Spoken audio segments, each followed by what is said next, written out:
Welcome, everybody. We're going to get started in one more minute, just letting a few more folks in.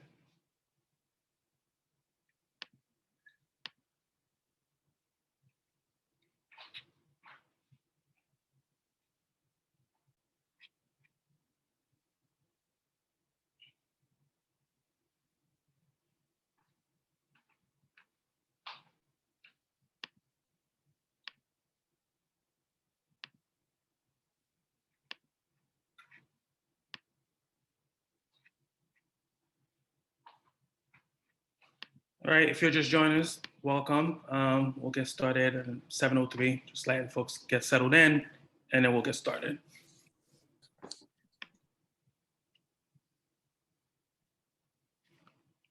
Cool. All right, so we'll get started in, as folks come in, we'll catch them up. My name is Steve Paul. I am a member of the Open Wards. So glad to see so many of you here today. Appreciate you taking your time out at 7 p.m. at night to join us for this important conversation. If you've been a part of Open Ward meetings, if you are a voter in Philadelphia, if you lived here for a couple of years, you probably heard of this thing called committee person over the years, and you recognize how important it is. I'm sure you've heard from some of your civically minded folks about the importance of voting and the importance of committee person. So we really, really appreciate you all here taking the time to come out to talk about this important conversation. Just, for folks, I'm sure you've heard this a lot, just so we're on the same page, we're here to talk about an important position called the committee person position, which is an elected position here in Philadelphia, which both the Democratic Party and the Republican Party have within their sort of infrastructure.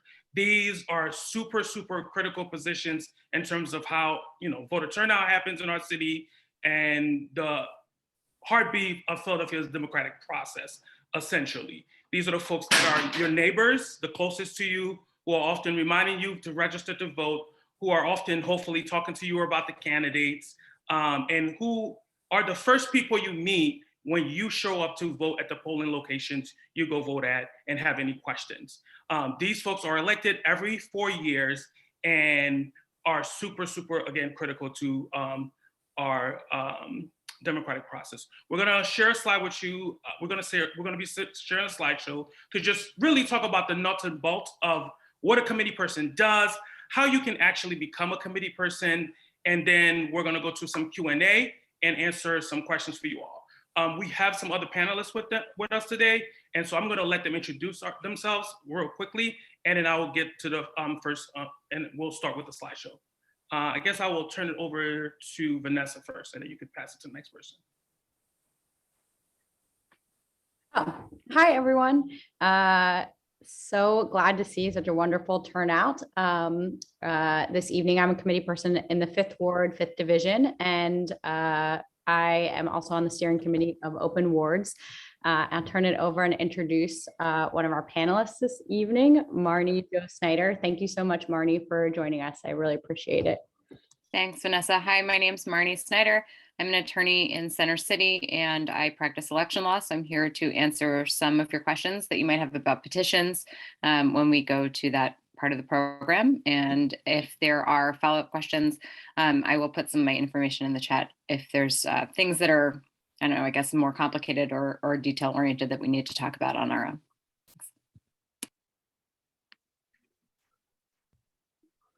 John, do you want to go? Sure. Hey, everybody. I'm John Geeting. I'll be tag teaming the main discussion in an overview of the process tonight with Steve and talking about petitions and how to avoid some of the pitfalls of getting bad petition signatures. Awesome. Thank you, team. So it's pretty much the agenda for tonight. So we'll go right into the slides. Vanessa. So cool. So again, at the beginning of this, I said, I have been involved in Philadelphia politics for a long time, been involved with Open Ward, worked for city council, worked on several electoral campaigns, and just have found committee people to be super critical to the work that we all do. And I'm like I said, I'm so happy to see like over 70 people here on this call.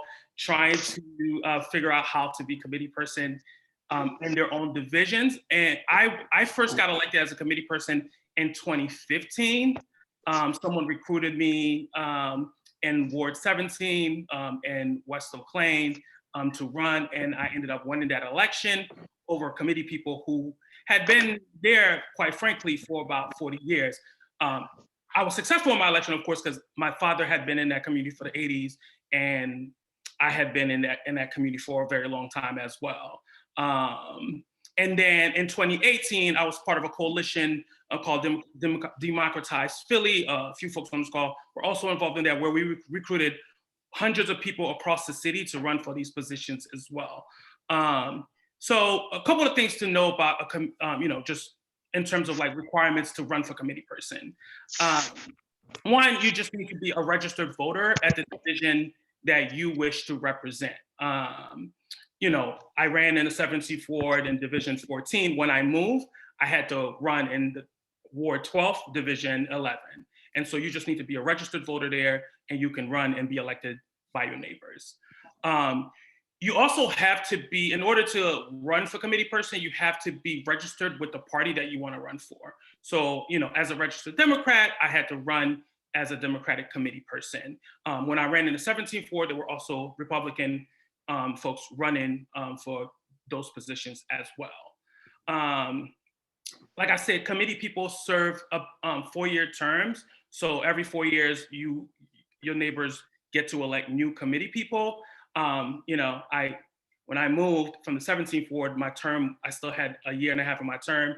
So I called my ward leader and gave that up. Most folks don't do that. And so you might have to do some investigating to see if your committee person's still there and is actual committee person. But we'll get into those details later. The other important thing to know is, like, if you're a city employee, you cannot run for any elected position. Like, you can't be politically involved, and so you cannot be a committee person. The one exemption, so if you work for streets department, if you work for Department of Education, et cetera, you can't be a committee person. The one exemption to that is if you work for an elected office, like city council. So when I ran in 2015, I then went on to work for city council, and I still was able to keep my committee person seat. And as you all probably know, you can also be ward leader and be a council person and be an elected official. So there's no separation between elected office and committee people in the ward structure. But if you work for the city outside of that, you can't be a committee person. The next slide. So the other thing is that there are 2 ways to actually run to be a committee person. And so both time I ran, I take I would say the traditional route, which is, you get your signatures, you talk to your neighbors, you turn your signatures in, and you get on the ballot. There's a whole process, and we'll talk about that as well, right? Like a timeline where you have to get a certain number of signatures. Usually it's about 10, but first time I ran, I got like 50. The other time I got 100. Those conversations are helpful. I promise you should get more than that. So that's like the nominating petitions, like, sort of route, right? The second route is you can also be a write-in, like literally just show up the day of election and have people write your name as the person that is running for committee person. And I actually recruited someone in 2018 to run as a write-in candidate. It was super awesome. She won with 9 votes. I met her the weekend before at Starbucks. I was like, hey, there's an empty position. Do you want to do this? And she showed up on election day with pens and 1 pager, and she was able to get elected. There was no one else running for that seat. Unfortunately, oftentimes in many divisions, there's no one running for these positions. And so there's a lot of empty positions. So that's the only thing to keep in mind. With that, I think it's time to turn over to John to really talk about just some more details and nuts and bolts about running. Just to be clear, tonight we're not going to be talking most specifically about the write-in process.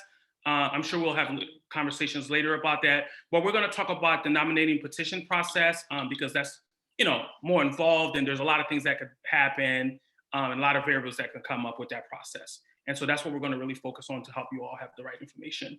And with that, I'll turn it over to John. Thanks, Steve. we could go to the next slide here. All right, so nominating petitions, this is a form that the city is going to release here at some point from the city commissioner's office, and you'll be able to circulate those between the dates of February 15th and March 8th. Now, that's the calendar today. There are like rumblings out there that, because of the state legislative maps and, the negotiations over that in Harrisburg, that the primary could actually get pushed back because all these people are going to be running in these brand new districts. But if the district lines aren't set, then you can't you don't even know, people might not even live in the district that they're planning to run in. So it's all kind of dependent on when that gets settled. So there's a rumor out there that this the start date for all this could potentially get pushed to mid-March or something. But for now, it's February 15th, and there's a 3-week period where you get this form. You'll be able to download it. This group will send that out, to everybody. But you can also pick it up in person if you want at City Hall. And they just have to be printed double-sided, and that's like one theme about what we're going to talk about with petitions is sort of, it's easy, we'll tell you, it's only 10 signatures, like so easy to get, but there's actually a lot of like little tricky things in there that could kind of screw you up, and and so these are a few things to keep in mind here. Petitions, they have to be printed double-sided. If you were to print that out and you did it single-sided, possibly they could toss your petition, if somebody were to challenge it. The other thing is that because you're running in a primary with these seats, you have to be registered with the political party that you're running in, because it's a party position, not just like a kind of general elected position. And so anybody who signs for you, the minimum requirement is just that they be registered, with the Democratic Party or the Republican Party, whichever party you happen to be running for a seat in. And you have to get 10 valid signatures. Now, we're going to take a look soon at the form for the signatures, and I'll show you how, valid is doing some work here. You really need to get good signatures. Yeah, the other thing is that the deadlines are firm. You can't turn in your form after the due date. There's no issues with that. For strategic reasons, you may want to turn that in a little closer to the deadline, because sometimes, like, this is politics. Like, there's people looking over these forms to see who ran at the Board of Elections, and it may get out that you're running sooner than you want the news that you're running to get out. So once it's over there, it's kind of, you can also see, last time around in 2018, they kept a list of everybody who had requested to download the form, so you could see who was maybe running for committee person, based on who had downloaded a petition ahead of time. So this all gets like really political really fast once the thing's open. We recommend gathering at least 2 to 3 times as many signatures as necessary, 20 to 30 at a minimum, because sometimes it's easy to get bad signatures. That neighbor down the street, they're really into politics. Probably you think they're a registered Democrat. Well, surprise, they're an independent, and their signature doesn't count. So you really have to be sure that the people who you're getting signatures from actually are party members. And the best way to do that is to just get way more signatures than you even need, because that's insurance for you that even if you make a couple of mistakes, it's not going to cost you, your ability to get on the ballot. Voters can only sign as many petitions as they have votes for the position on the ballot. So that means in practice that because there's only 2 positions that can win in this seat, voters can only sign 2 petitions for it. So, in most cases, like there aren't usually more than 2 people running in a division, but in some cases, people may be doubled or tripled up with candidates, and so this is a reason to like get out early and get signatures, because if you get all the neighbors who are sort of most likely to sign for something like this, and then like everybody else has the same idea, if you're the 3rd person to get to that house, and that signature may not count, if it gets to a challenge situation. The city commissioners aren't so good at looking over every single petition and making sure people didn't sign for three people. It only really comes up when there's like a challenge situation, in which case they would like look at the dates that people had signed in order, and if you're the third person on there, then they're going to strike that signature from the list for them. How do you know who's a party member?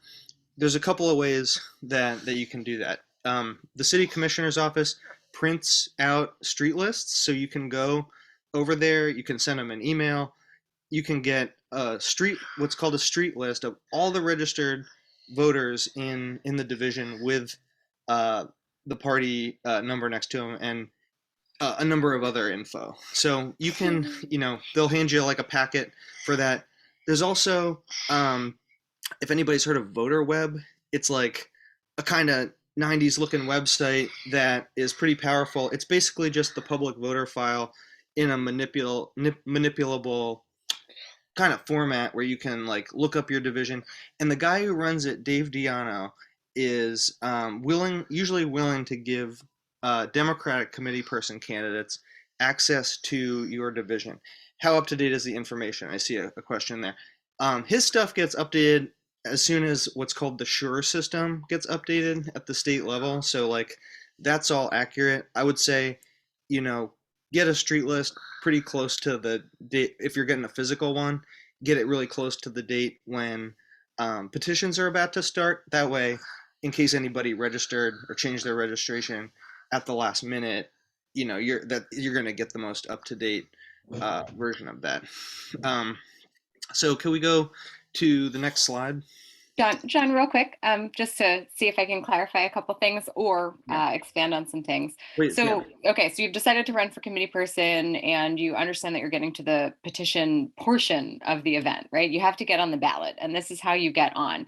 And if your signatures are a mess, you could get challenged and you won't be able to be a committee person. But what you really need to understand about petitions is this is a test of your candidacy. This is the first test of your candidacy, because if you cannot get 10 signatures from voters in your division and your ward, what kind of committee person or how effective of a committee person are you really going to be? So this is something that is not just a chore in front of you. This is a way to get elected and to start your campaign off on the right foot.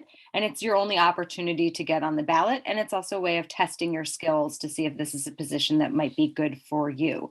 So these are all things that you need to think about. If you can't get the idea behind this is not just to put a technical impediment to people running for office, but the real strategy behind this is to make sure that the person that wants to run to get on the ballot is someone that's really serious about doing it. So that's why it's so important to do this. So what you're going to do is before February 15th, you're going to check to see if what John said is correct, if they've firmed up what the division and wards are going to look like, and if you're ready to go onto the commissioner's website to download your form, and we're going to show you that form in a second. But then what you're going to do is plan how you're going to do this, because you live in Philadelphia. And so any given day, it could be 60 degrees, it could be 15 degrees, it could be snowing. I know Vanessa and I both had like snowy and weird years that we ran for office. And you're also in the middle of a global pandemic where people are getting sick and dying, and they don't want you on their doorsteps. You're going to plot your course. You're going to figure out, how am I going to get the signatures? How are they going to be correct so that I don't get challenged? How am I going to impress people on the campaign trail as I get their signature so that they want to vote for me? How am I going to record the data and the important things that I'm learning as I go and do petitions? And how am I going to make sure that I get on the ballot correctly? What's my plan and my strategy? And so before the 15th, you're going to know where you're going to print out your form, how you're going to do that in a double-sided way so that all of your signatures don't get thrown out, how you're going to make sure that your form is printed in black ink, and how you're going to make sure that nothing is cut off. When you collect signatures, you're collecting from people who can vote for you. So if you stand outside of a CVS on the corner of your street, how do you know that those people can vote for you? You don't, because you don't know where the people that shop at your CVS are registered to vote. So that would not make a lot of sense to collect signatures that way, even though it might be a little bit more fun and CVS might let you stand in their warm vestibule. Instead, what you're going to do is get a street list from Voter Web or by calling John and finding out, where do people live who can vote in my division? Who are people that are actually going to be out to vote on election day, or have people never voted before? And you're going to pick the houses that you want to go to, and you already have their names in front of you. And what's even better than knocking on someone's door and getting one voter is if they, their partner, and one of their grown children can vote for you. So that house has 3 people, and if it's a cold day, that's where you want to go. So you're going to get one of those hand warmer beanbag things. You're going to put that in one pocket with a ballpoint pen. Ballpoint pens don't freeze quite as easily as gel pens do when you are canvassing in freezing cold weather. You're going to get a clipboard, and you're going to have your hand that is holding the clipboard with a big mitten on it so that you are warm. And you're going to start knocking on doors, and you're going to stand back from the storm door because people are worried about COVID and getting the heat out of their homes. They're probably in the middle of cooking dinner. Their kids could be screaming, and they're not really in the mood to vote for you and talk to you and sign your petition unless you have a big smile on your face and you're ready to tell them about yourself as soon as they come to the door. And so during that conversation is when you get to talk about who you are, why you want this position, and why they can rely on you to be around to help you have a plan to vote every time an election comes around, or why you're going to get to know them over time and make sure that they know where their polling place is in case it changes, and how you're going to tell them what your responsibilities are as the committee person. And you're going to get their signature. And when John goes through that form, you're going to see what information you need from them. But guess what? You already know the information because it's already on your street list. It's their address where they're registered to vote, their first and last name, and the spelling of it. And you're going to help them fill out your petition the same way that you're going to help them learn how to make their vote count. You're going to help them make their signature and their petition count. So you'll see when we go over the next page that people need to write their first and their last name. Well, guess what? If someone gets married and they haven't changed their voter registration, but they've already decided to write down their new name, they might, you might want to say to them, oh, did you recently change your name? Did you recently get married? You want to make sure that your signature on my petition counts. Do you think you could re-sign in the name just that you're registered to vote in? Because I have it here as blah, blah, blah. And just like when I'm your committee person, I'll remind you to update your voter registration, and I hope to see your vote count at the next election. See, there you go. So you've shown how great you are as a potential committee person. You've gotten their signature in a way that makes it valid on your form, and you've made a new friend. Okay. And you know that their vote counts because you have the street list in front of you. Now, just because I taught you how to use a street list, does that mean you're only going to get 10 signatures? No, that's not good enough. Because if anything about your petition is challenged and you only have 10 signatures on there, the other person running is going to know that they can bump you off pretty easily. They only need to win a couple signatures, and now you don't have enough to run. So just like John said, you're always going to get double, hopefully triple the amount of signatures that you need for whatever that you're running for. And this is your opportunity to prove yourself as that door knocker, getter of votes. Now, what do I mean by taking down data? It does not count as a vote unless you know that that person is going to vote for you. And you can even contact them later to remind them to vote for you. So on your street list, when you have a conversation with someone, you are going to rate that conversation and how well it went on a scale of 1 to 5 in the margin. If that person is absolutely going to vote for you, then you're going to write down a 5. If the person tells you I'm actually related to the guy running against you, you're going to write a 1. And if you're somewhere in the middle, you write a 2 or a 3. And that way, you know how many people are going to the polls for you. As you're doing petitions, you're already doing get out the vote. You're already running for office. You're there and you're not even on the ballot yet. So this is your opportunity to talk to people who can vote for you, and you need to seize that opportunity. Now that you have your street list and you've written down that they're a 5, you can ask for their email. You can knock on their door on election day and remind them who you are and that they promised that they would vote for you. You can guilt them into voting if you want. You can pick them up in your car and take them to the polls. You've now actually obtained that vote and you've obtained their signature. And so now you have them for life. They're like your new best friend. So you have to remember that kind of as you go forward, and that's how you're going to prepare for your petitions. As I think, as John already said, people can help you too. You don't have to walk around on your own, but you need to be very careful. And we'll go through this on the next slide. Who's collecting signatures for you? that person needs to be registered within your party. And what you want to make sure is that that person is actually putting eyeballs on the people that they're collecting signatures from, because they're actually going to sign an affidavit or a sworn, I forgot to look this up before we started talking. During COVID, they've been a little bit more, and with recent amendments, they've been a little bit more lax about whether you actually need to get the affidavit notarized or you just have to swear and have a sworn statement. But it's a legally binding statement that says that you've watched this person sign and that to your information and belief, the person that signed is in fact the person they say they are. So what does that mean exactly? It means that if I knock on Bob Smith's door and Bob Smith says, oh, my partner John is also registered to vote in this ward and division, I'll just write in his stuff, no dice. That is not Bob Smith's signature. And so you have to say, oh, that's okay. If they're there, they can sign, but if not, I'm just going to wait and introduce myself to them. So there are some pitfalls in doing this, but you really want to put your best foot forward as you go to these people's homes. You're getting both petition signatures and voters as you go. Okay. Thanks.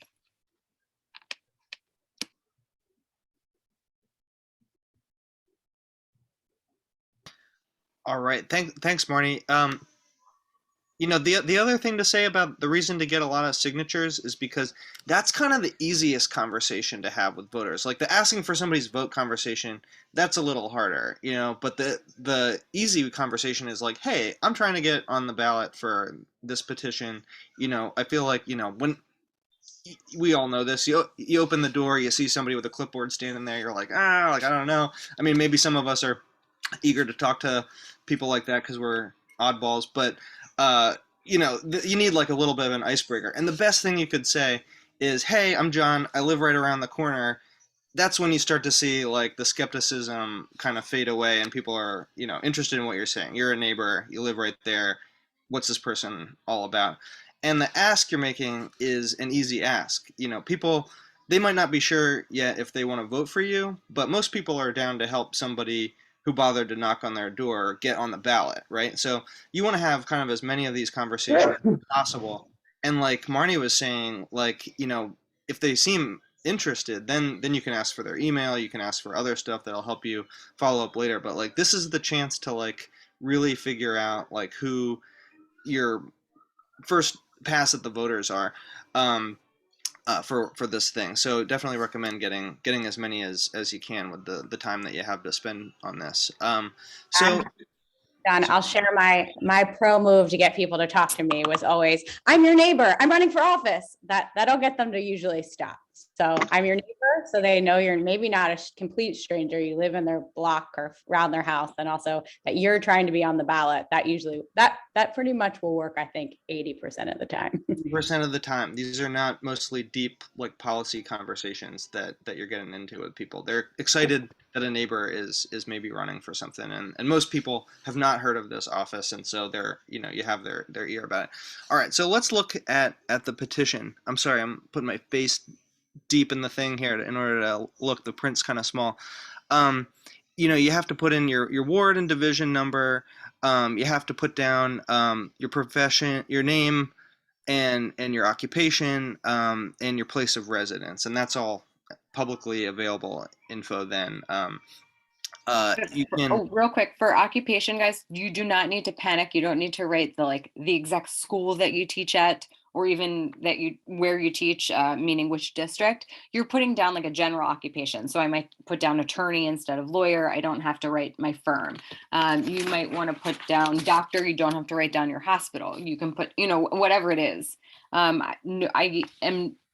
It would be shocked and disappointed if a court required someone to put down RN instead of another kind of nurse, or instead of working at a hospital versus working as home health care. So please don't worry about it. You're writing a general occupation, but it does in fact have to be the job that you work, what creates your income and employment. Yeah. And then you get down into the signature portion. So this is pretty straightforward, but it's amazing how often people kind of mess it up. So there's the signature of the elector. That means just the person's signature, their printed name, their place of residence, and you want to you want to get as much of the real deal thing as you can there.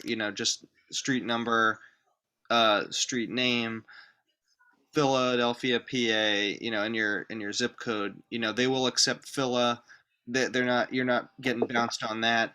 And then the date is the last column that you have to have. And like I was saying before about how this can matter for like you can't start early. The collection period starts on the 15th. So if you get excited and you get some signatures on petitions eve, and it says the 14th, like they're not going to count those signatures.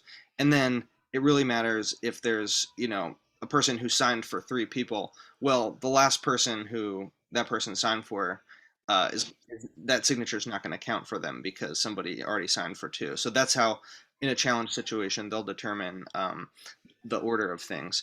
But people mess this up in all kinds of ways. Sometimes you'll see people put if it's like a husband and a wife, or a couple that lives together. Sometimes you'll see the second person put ditto marks for the place of residence because that's the same address. That person actually has to write that out, and if they put ditto mark, that'll get crossed out. And if somebody makes a mistake, it's not the end of the world. You can just cross out that line. Now, if you have a whole page full of like ones that are crossed out and everything, that that's no good. But generally, like if somebody messes up, don't just accept the bad signature. Politely point it out that you need them to do it again on the line, and just draw a line through it. That's the way to handle that. Sometimes people will put like the zip code in the date column, and you're not supposed to do that. But the danger of this is that like the next person who signs, if there's a mistake in one column, people are likely to repeat the mistake all the way down because they kind of are not thinking when they're doing this. Maybe they're kind of half talking to you or listening to you, and they'll just copy the mistake from before. So you could get like a whole line of like ditto marks or a whole line of zip codes, and then so you really have to kind of drive it home to people what it is that you need. Just get used to saying signature, printed name, address, date as you're talking, and you'll get through that. The other part, sorry, I can't even read that. I'm failing the eye test. The candidate affidavit form. I don't know, Marnie, what's that all about? Let's do circular affidavit first, actually. So that's the one that if you can read something this small, this is the one you're going to do on that second page, top left. And the circular affidavit is the person that is actually taking your petitions around, or you, and who is watching them be signed by these people. And so you are swearing that the person that appeared before you was, as far as your knowledge, was actually a qualified elector in the ward and the division, and that the signer signed the petition understanding what the petition was. Now, you're not talking about understanding like, do they get it? Right? Do they get it in their heads and their hearts that they're signing your petition? But it's that they haven't been tricked into signing the petition. The petition has everything properly filled in, that it was the name of the person that is running for office, their division in the ward. You didn't fill that all in later. You didn't tell them that they were signing a petition to get streeteries, open in Philadelphia. None of those things. That it is what that you said it is, and that they have signed it. And that's really important that you get that done, and you get that done properly. Because let's say that you're going around for your best friend and you're collecting signatures, and those petitions get challenged. You might be able to come in to court with them, not in a big scary way, but in a smaller municipal courtroom, and explain that you did go around and you collected those signatures, and that person's signature might be illegible because they were 96 years old and have voted in every single election since they were 18, and that in fact is the person that you knocked on their door. So you might become a really important person to saving them to get on the ballot. But it's also, you're less likely to get called into court and have to come in to save your best friend if you've done all of that correctly. The next part is the candidate's affidavit. So you are also saying that you are, in fact, a member of that ward and division, that you are running for office, that you are not going to willingly violate election law in any way, and that you have, supervised the circulator, that you've done everything that you need to do and that you haven't lied about your occupation and that everything that's on this page about you is correct. And that sworn statement will also be used to really defend and uphold your petitions. Okay, so those are important things to do. And the reason that it's double-sided is because you are signing that everyone on the page before you did what they said they were going to do. So again, I know this seems like hoops just to jump through, but there are rhyme and reason to all of these things and to all of the small technicalities that they've put into the election law. So just try to remember, even when this stuff is making you feel a little frustrated, that there are reasons that they have all of this done, and see if you can see the logic in it, and it'll help you do it correctly as you move forward. I see one question. I do think it's best practice to start a new line. Now, you don't have to cross something out if you think it's incorrect, but you're not in front of that voter anymore. Or if you're not changing something in order to fix it for the next line. So let's say that one day you go out and you get lines 1 through 5 filled in and you have 5 signers and you don't realize there's a mistake until you get back to your house. I wouldn't then start crossing out lines unless it is a mistake that you're afraid that line 6, 7, and 8 is for some reason going to copy. Because honestly, if the other person running doesn't notice and they don't challenge your petitions, I'm not going to say anything. The commissioners aren't going to have time to look at every single one. So you don't need to shoot yourself in the foot. What you need to do is prevent mistakes in the future. And that's why we're asking you to get between 20 and 30 signatures if you really want to make sure that you do a good job, is because some of those people are going to mess up. Some of the things your street list, God forbid, might not be up to date. Someone might have just moved into the district, but really feels strongly about you running for office. You're not going to say, get away from my petitions, ooh, gross, when you're trying to get people to vote for you and make friends and influence people on your campaign trail. So again, just do the best that you can. Strike something if you think it's going to confuse the next voter. And if not, just make sure you have plenty of signatures to go forward. Occupation retired. You should really write retired whatever you categorized as yourself before. I got to be honest, it's less likely to get challenged. I think that I vaguely remember seeing one that said retired before, but I think they got struck off the ballot for a different reason. So I cannot remember the case law was whether it was decided on the word retired. So I would please write retired, blah, blah, blah, whatever you retired from doing.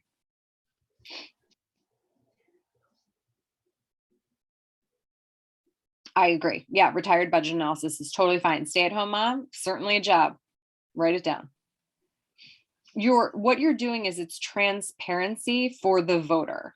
So it's making sure that the voter knows who you are, who they're signing a petition for, and a little bit about yourself so that you are being transparent as to whether there's conflict of interest or any issue there. You're just trying to give the voter a little bit of flavor about you so that they signed your petition in a voluntary and knowing way. Contractor is not the same thing. So there's a question here about if you're not a city employer, but your employer has a contract with the city. I never give out employment law advice on these things. I don't think it's a good idea. So my general answer to that has to be, please go check your employment handbook. But I don't think there's anything in the election code that would prevent you from running for office. You can put student down as a job. Yeah, and you want to proofread, you want to make sure that your petition at the top where it says Democratic petition on page 1 at the top, you do want to make sure that that is absolutely correct. I cannot remember, because I have not printed it on my own in a while, whether when you print these out, you have to put in the information that you want printed on them on the commissioner's website, or whether you print them out blank and fill them in, but you have to make sure that they are correct before you start circulating the petitions. You cannot make any corrections. You cannot scrub anything out. And that's an important thing that I should say about your petitions as well. If the signer notices their own mistake, let's say that I start printing my name in the first column instead of signing my name in the first column, and I notice and I start scratching or drawing arrows to say swap this around. You cannot do that. So you would politely want to say to me, Ms. Snyder, can you just cross that whole line out and start again? I have plenty of these, don't worry about it. I'll print a new one out, but I'd like you to go to the next page. Okay. Cool, thanks.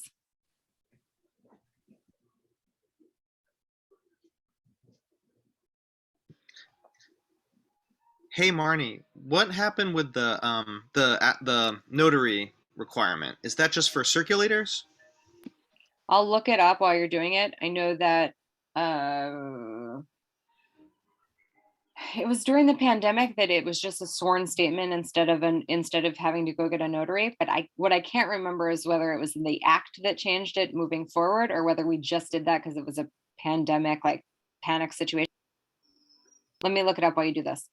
Okay. Yeah, we'll have that information, and we'll also be able to point people to notaries for doing that. And yeah, so these are the important dates. We'll share this out again, but just a quick run through it.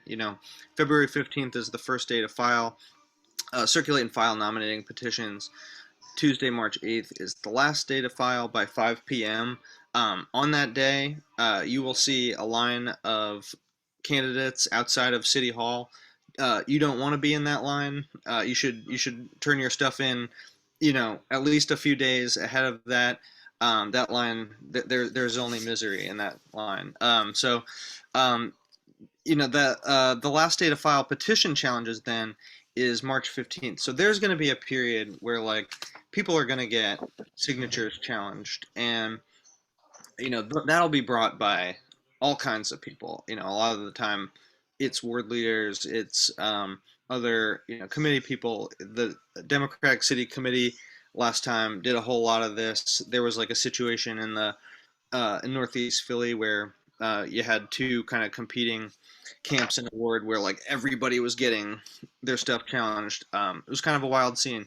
You don't want to end up there, so do get at least 20 or 30 signatures. After that point, when like all the challenges are worked through, there's what's called a ballot position lottery. This kind of doesn't really matter that much in this case. I mean, maybe there's going to be a division here or there that has like 8 candidates in it, but that's not a typical case. But anyway, so they, you pull a ping pong ball out of a coffee can to determine what order you're going to be on the ballot. But that really only has like kind of like an electoral effect in terms of your vote count when it's like a whole mess of candidates, like a Court of Common Pleas election or at-large city council or something. March 23rd, that's the last day to withdraw from the ballot. So if you get into this and then later you decide you don't want to do it, you can withdraw your name so that it doesn't appear on the ballot by that point. And then April 16th is the voter registration deadline ahead of the primary election. And Tuesday, May 2nd is the last day to get your applications in for mail-in and absentee Hey, John, ballots. I'm sorry. Let me jump in for a second. We double checked these dates. I must have used the wrong slide or something. Those dates are wrong. I'm sorry about that. The voter registration deadline is 15 days back from the primary, so that should actually be May 2nd. And then the return. I'm sorry. At least the voter registration deadline's wrong, right? That should be 15 days back, not the 30 that we have it at. So that needs to be changed. The return deadline for the ballots is May 17th. The application date is the week prior, which would be May 10th. So it's just the 2 dates we screwed up, but we'll update that in the slide that we circulate after the fact. Sorry about that confusion. Yeah, you'll get that information from this group like a million times. So, May 17th, that's the primary election day. Mail-in ballots are due by 8 p.m. You can drop those, in a Dropbox up until 8 p.m. that day. And then after the primary election date, after that comes the ward reorganization meeting where a ward leader is elected and by the committee people who get in, and then all the rest of the leadership positions within the ward are also elected in that meeting. So that's a big deal. There will be more events to get into the finer points of that, because you could have a whole meeting about that, and we will. But that's the general date range that you need to know for petitions.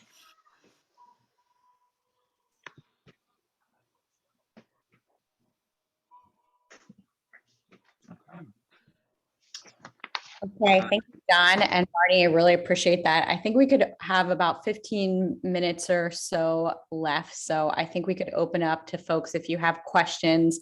We could also go through the chat to see if there's any questions we've missed. But thank you so much to some of our other board leaders, our board members, Michael Swayze and Steph Davis, who I saw going in and answering a lot of the questions. Really appreciate their help with that. If you do have a question, since we do have over 90 people on this Zoom, which is totally awesome, maybe if you could use the hand raise function, just because it'll make it a little, I think, easier for our panelists to answer those. But if anyone has any questions, we'll be happy to answer those. I see Sierra McNeil. And if Steve, if you log back on, please let me know. I know some people are losing electricity right now, maybe because Yeah, it's I'm cold. back and yeah. I don't want to take your job, but I was No just. worries, no worries. Thank you. I'll Yeah, if turn- folks want to raise their hand and then I'll just unmute you. And then if you put in a chat, I'll look out for the chat. Let me start with one question that's in the chat because I think it's pretty important. And I might screw up your name, Cecilia Thompson. I don't know if you want to ask your question or I'm happy to read the chat for you.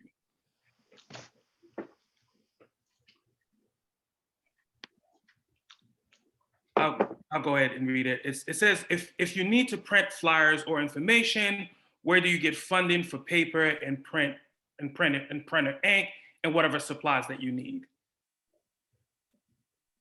I think this is I don't know if anybody want to take this. This kind of goes into sort of like, is there any campaign finance rules that I should be looking out for or whatever the case may be when I'm running for committee person?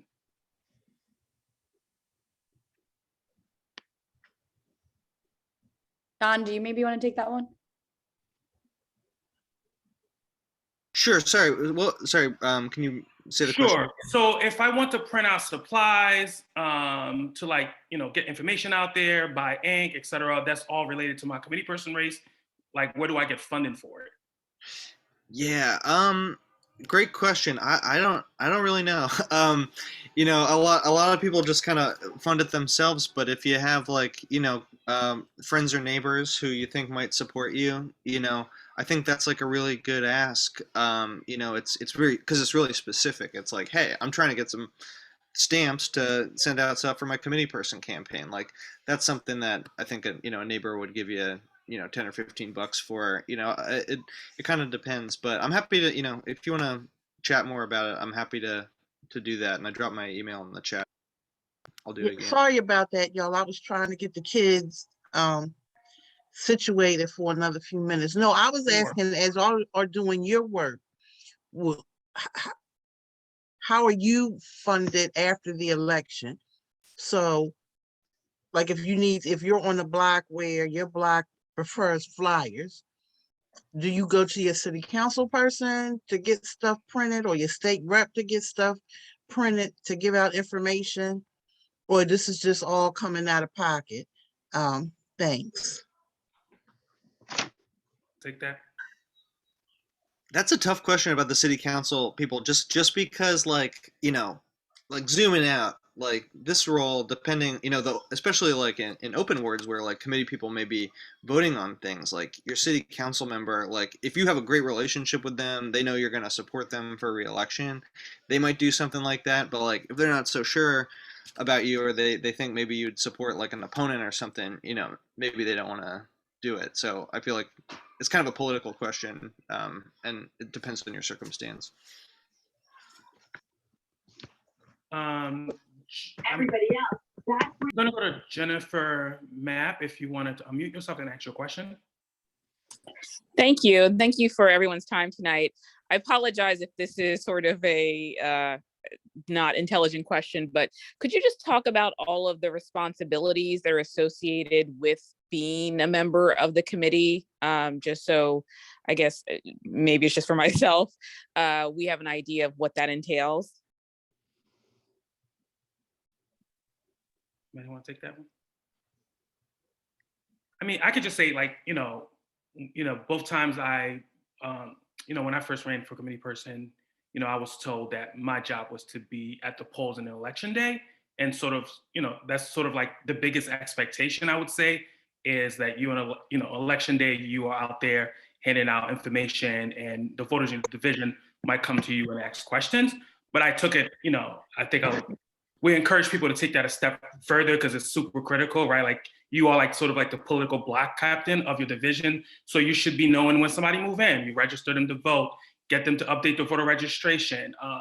When even if there's like issues going on in city council or state house, you should be letting people know what are some of the issues that the candidates that you all supported are pushing for or fighting for. So you sort of become like a one-stop shop, all things political for your division, and people look to you as a political leader.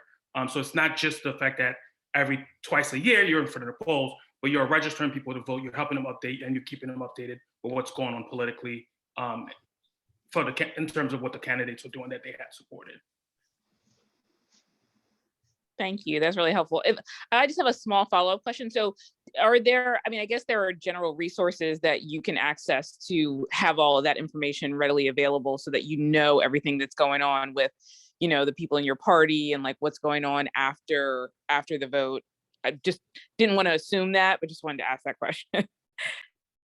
So if I could just interject real quick, that's a great follow-up question. One of the reasons why this organization actually exists, because this really varies ward to ward. So what we're as an organization hoping to do is create more open wards where that is actually accessible, because unfortunately in the vast majority of wards across the city, that information is very much guarded and not available to the committee people. And we really would encourage people who want that type of transparency and really can have these small d democratic wards throughout the city, is what we're really hoping to encourage through this organization, and hoping that like folks on this call are members of our organization and want to espouse those beliefs and create more transparent, very hyper local organizations across the city. So we're trying to make that information a bit more available to everyone if we can. Thank you. No problem. And I see Ms. Robinson, you're up, and then we'll go to Sierra afterwards. I have a related question about the duties of the committee person. So you kind of answered, that it's not just showing up on election day, that you can actually be a conduit or whatever, a person that communicates what's happening politically. I have heard that from other committee people that they are obligated to support the candidate that the Democratic Party has chosen to run. So if there's another candidate that they think is more highly qualified, they have to sort of keep it to themselves or not use their position to promote that candidate. And I don't know if that's written in stone or how. I can't even remember the circumstance right now, but I do know this has been said to me a couple of times. Is there like a rule about that, or something you have to agree to as a committee person? Anybody want to take that one? I'll answer a little bit, and if anybody wants to chime in. I mean, no, you don't have to support who the ward leader or the city council people like. I mean, I think that it's like a little bit of a question of like social pressure. There may be, in some wards, like, I mean, just being real, like if people who are not like 100% go along to get along may find that they stop getting invited to the ward meetings, or get frozen out of some of the communications and stuff. There's definitely, there can be costs for doing that. This is one of the reasons why, this group, I think, promotes open wards and trying to run these organizations more kind of internally, democratically, to have more of an atmosphere of discussion and, room for dissenting opinions to be heard.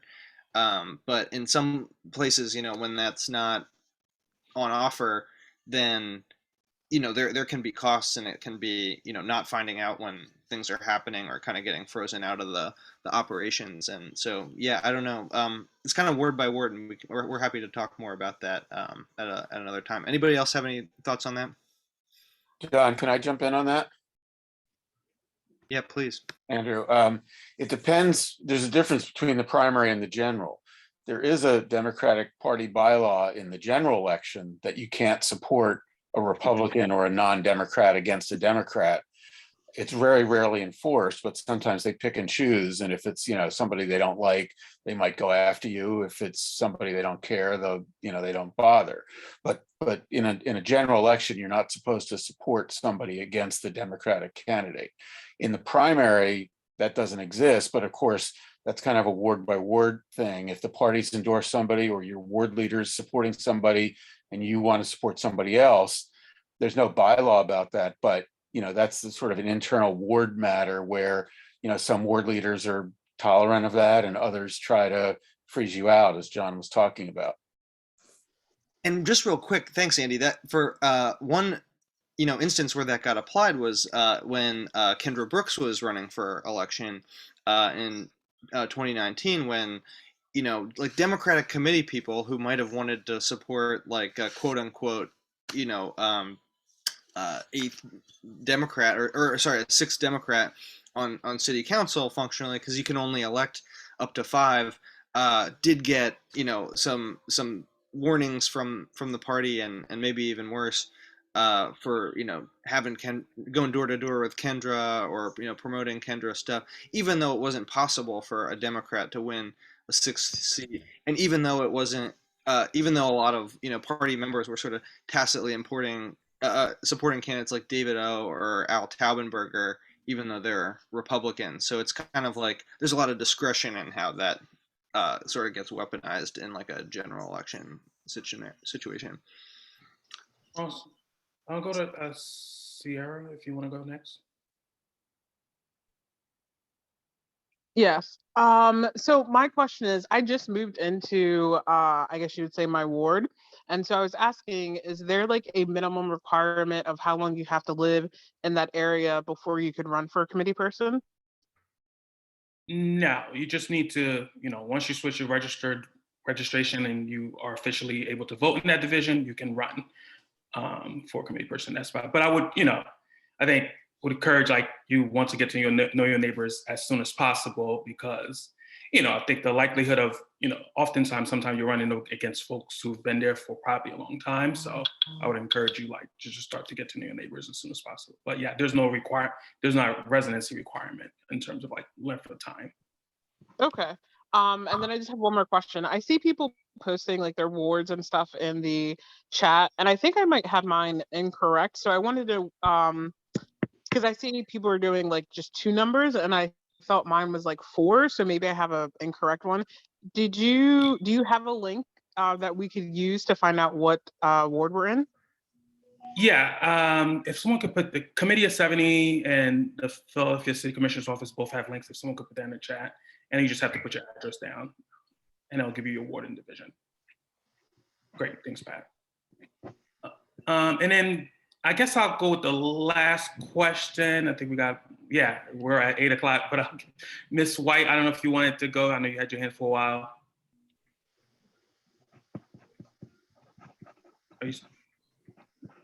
Linda, are you still there? Yes, I'm still here. Good evening, everyone. I think Michael had his hand up before me. Okay. Superman. Michael. Yeah, hi there. Hi, everybody. A question about the petitions. If I have a voter who has trouble writing,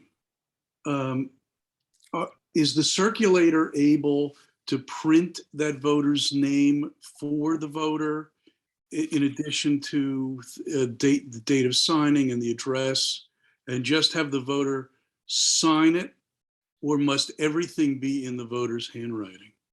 Everything has to be in the voter's handwriting, but if the voter is disabled or unable to do it completely, that voter can ask or can authorize someone to do that for them.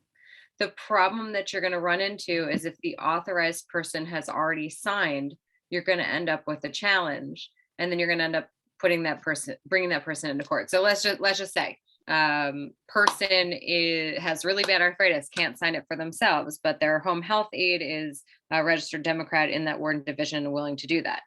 If that person's going to write for themselves and then write for your disabled voter, you're going to get challenged. And are you really going to ask your disabled voter to take the day off work to come in to do that? So it's sort of not worth it. What you need to do is appropriately, just like you just said, how they count, right? Is to let that person know that they count, to take the signature if you want, knowing that it might get challenged, knowing that you probably need to get another one on their sheet, to let that person know that they are absolutely part of the democratic process, but you have to be ready for a challenge, and you're probably not going to drag that person in. So just be aware and make sure that you get a backup signature for that person. But under the law, you're not doing anything illegal. You're not invalidating the promise that you're making as the circulator or the candidate. You're not doing anything wrong. You're just likely to get a challenge that is not worth defending for that one signature, but you haven't done anything wrong. Okay, and just one other question. How much in advance, if you can at all, download the petition from the commissioner's website prior to February 15th?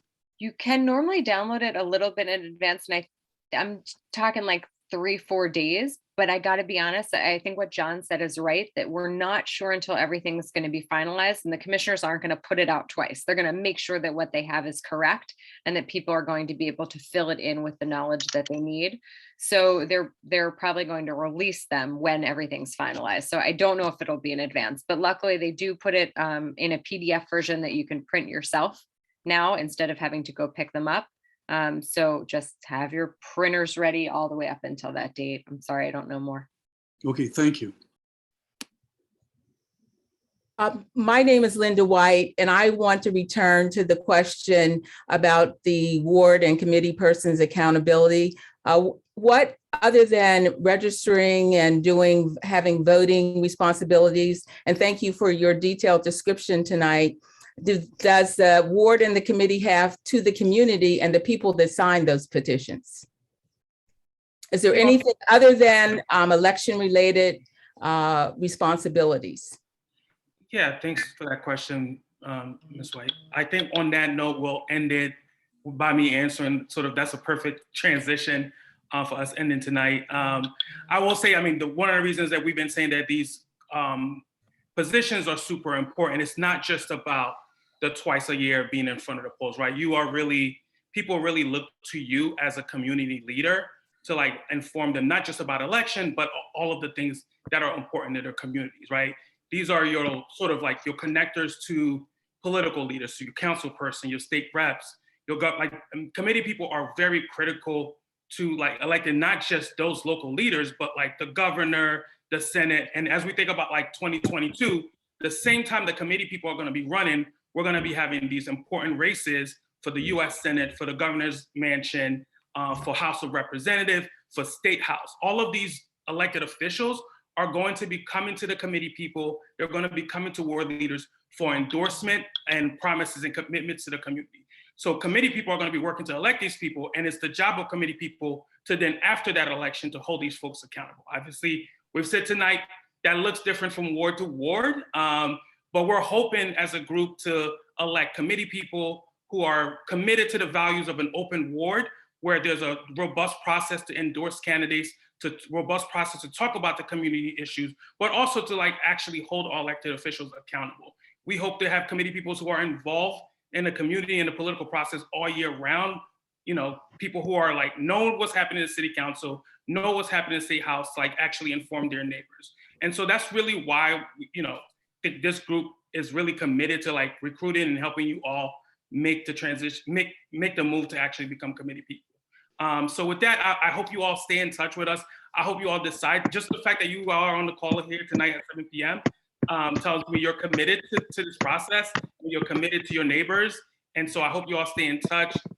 If you're not already signed up, I think there's an Every Action Network link for Open Wards Philly, just in case somebody invited you. I would encourage you, reach out to your committee people, find out who they are, and tell them about this group, because we're really committed to like making sure like the committee person and the ward structure is really like the thing that it needs to be as we step into these critical elections next year. And so, yeah, hopefully you all stay in touch with us and you run for committee person. And correct me if I'm wrong, other board members, we will be putting out more information as the process starts to ramp up to help you all actually run for office. Information about like petitions and et cetera. So please stay in touch with us. Thank you. Thank you. Take care, everyone. Good night. Thanks all night. Thank Have a good night. you. Thank you. As people leave, I'll put the action network on. Thank you all. Thanks, everybody. Welcome all. Bye, everyone. Thank you. Great meeting. Thanks, everybody. Take care.